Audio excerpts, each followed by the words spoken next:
When plushier cars are built, Buick will build them. And today's test car comes from the top of the Buick totem pole, the Riviera. It's all new, from bumper to bumper.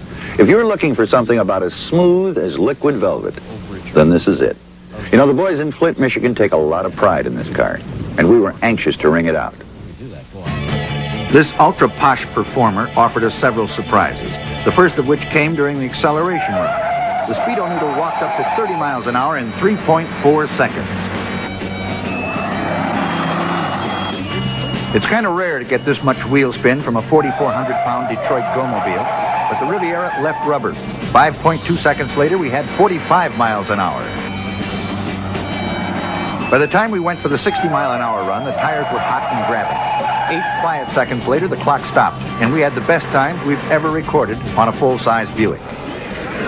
If there's such a classification as a sporty, personal, luxury-type car, the Buick Riviera has to fall in that category.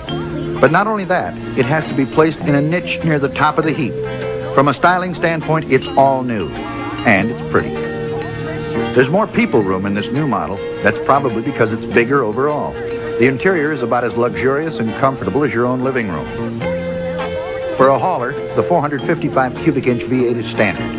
So is the 4-barrel carburetor and the 3-speed automatic transmission. The compression ratio, 8.5 to 1. As per usual, Buick brakes are some of the best in the industry. From 30 miles an hour, it only took 36 feet to stop. Our tester came with the power disc brakes up front and composite cast iron drums in the rear. From 50 miles an hour, we dragged rubber 94 feet. All of our stops were made in a good straight line with little or no correction necessary. This braking system dissipates heat rapidly.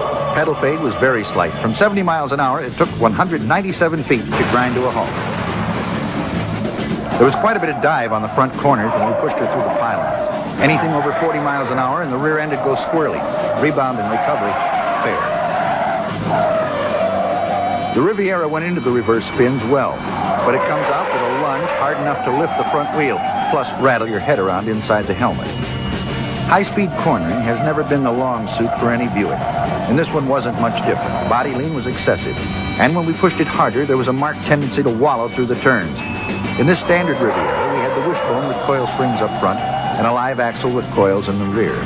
The GS version comes with a heavy-duty suspension, and it makes a lot of difference. The dollar difference for the beefier suspension is very slight, and I still can't understand why Buick doesn't make it a standard offering on all of their full-sized cars, especially when it gives much greater stability, security, and safety. With the Riviera, it appears that Buick might be trying to reach the mature ex-Stage 1 driver who wants a bigger and more luxurious car, but can still recall the enjoyment of a car that handles well. I wonder if this one will fill the bill. Well, that's it, and I think you'll agree she's a smoothie. We'll be right back in 1 minute.